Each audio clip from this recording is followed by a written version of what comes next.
많은 재물보다 명예를 택할 것이요 은이나 금보다 은총을 더욱 택할 것이니라. 가난한 자와 부한 자가 함께 살거니와 그 모두를 지으신 이는 여호와시니라. 슬기로운 자는 재앙을 보면 숨어 피하여도 어리석은 자는 나가다가 해를 받느니라. 겸손과 여호와를 경외함의 보상은 재물과 영광과 생명이니라. 패역한 자의 길에는 가시와 올무가 있거니와 영혼을 지키는 자는 이를 멀리 하느니라. 마땅히 행할 길을 아이에게 가르치라. 그리하면 늙어도 그것을 떠나지 아니하리라. 부자는 가난한 자를 주관하고 빚진 자는 체주의 종이 되느니라.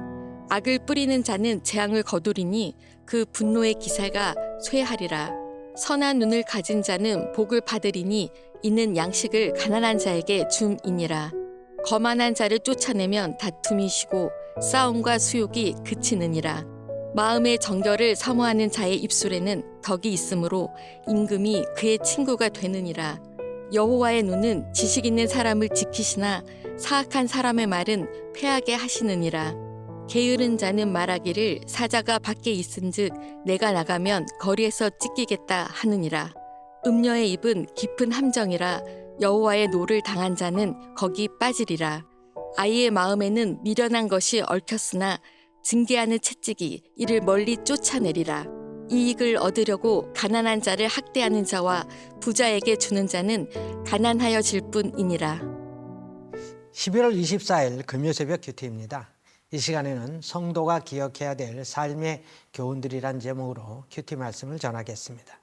솔로몬은 오늘 본문을 통해 몇 가지 삶에 대한 교훈을 주고 있습니다. 첫째, 재물에 대한 교훈입니다. 잠언에는 재물과 관련된 가르침이 많습니다. 우리 그리스도인들은 1절 말씀처럼 재물을 얻기 위해 명예와 은총을 버리거나 16절 말씀처럼 가난한 자를 학대하고 부자에게 뇌물을 바치는 등의 불의한 방법을 취해서는 안 됩니다. 또 재물을 악한 도구로 사용해서도 안 됩니다. 재물을 올바로 사용하면 인간에게 행복을 가져다 주지만 잘못 사용하게 되면 커다란 불행을 초래하게 됩니다. 8절에 악을 뿌리는 자는 재앙을 거두리니 그 분노의 기세가 쇠하리라고 하였습니다. 이 말씀은 악을 뿌린 자는 반드시 재앙을 만나게 된다는 뜻입니다. 여기서 악을 뿌린다라는 말은 돈을 이용하여 악한 본성을 채우려는 행위를 의미합니다. 그리스도인은 게으름을 버리고 정직하게 열심히 일에 재물을 모으되 2절 말씀처럼 가난한 자들 역시 하나님 앞에 존귀한 자들임을 인정해야 합니다. 이 세상에는 가난한 자도 있고 부자도 있는데 다 하나님의 피조물을 드립니다. 부자나 가난한 사람이나 모두가 다 소중하고 귀한 존재인 것입니다. 그러므로 재물은 가난한 자를 구제하는 데 사용되어져야 합니다. 흔히 생각할 때 재물은 자신의 노력으로 얻은 것이기에 자신이 마음대로 사용할 권리가 있다고 생각하는데 그렇지 않습니다. 하나님께서 다 주신 것입니다. 그러므로 어려운 이웃을 위해서 사용할 마음을 가지고 살아가는 것이 재물을 관리하는 그리스도인의 자세로 9절에 선한 눈을 가진 자는 복을 받으리니 이는 양식을 가난한 자에게 줌이라고 하였습니다. 선한 눈으로 가난한 자들을 도울 줄 아는 사람이 하나님을 경외하고 하나님을 기쁘시게 하는 사람인 것입니다. 둘째로 겸손에 대한 교훈입니다. 하나님을 경외하고 하나님의 주권을 인정하는 태도가 바로 겸손으로 4절에 보면 겸손과 여호와를 경외함의 보상은 재물과 영광과 생명이라고 했습니다. 겸손한 자에게는 재물과 영광과 생명의 복을 주십니다. 반대로 하나님 없이 자기 마음대로 행하려 하는 태도는 교만이요 어리석음입니다.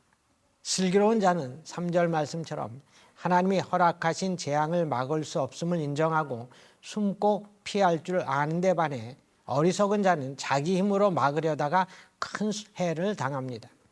하나님 앞에서 겸손하지 않고 자기 능력을 과신하는 자는 다른 사람들을 무시하는 태도를 갖기 마련이고 그 때문에 사람들 사이에 갈등을 일으킵니다. 그래서 평안을 얻기 위한 가장 좋은 방법은 교만한 사람들을 멀리하는 것입니다. 그것을 잘 알고 있었던 솔로몬은 자녀들이 어렸을 때부터 하나님의 길을 가르치고 15절에서 잘못된 행동을 하면 징계를 해서라도 바로잡으라고 권면하고 있습니다.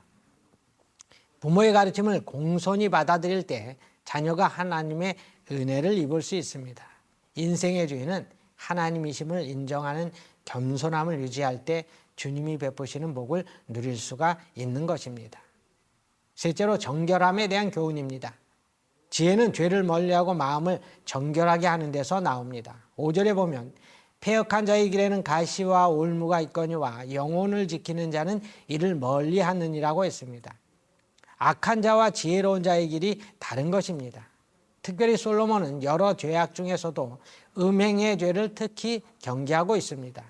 14절에 음녀의 입은 깊은 함정이라 여호와의 노를 당한 자는 거기 빠지리라고 했는데, 우리가 이런 악한 길로 들어서지 않기 위해서는 반드시 자신의 영혼을 지켜야 하고 11절 말씀처럼 마음의 정결을 사모하고 덕스러운 언어 생활을 유지해야 합니다. 마음이 깨끗하지 않으면 죄를 절대 피할 수가 없습니다. 잠언의 가르침이야말로 우리가 살아가는데 결코 잊어서는 안 되는 피가 되고 살이 되는 지혜의 말씀입니다. 우리는 이 가르침을 알고만 있는 것이 아니라 실천하여 주위에 그리스도인으로서의 빛을 드러내고 하나님께 영광 돌리는 지혜로운 성도들이 다 되어야 할 것입니다.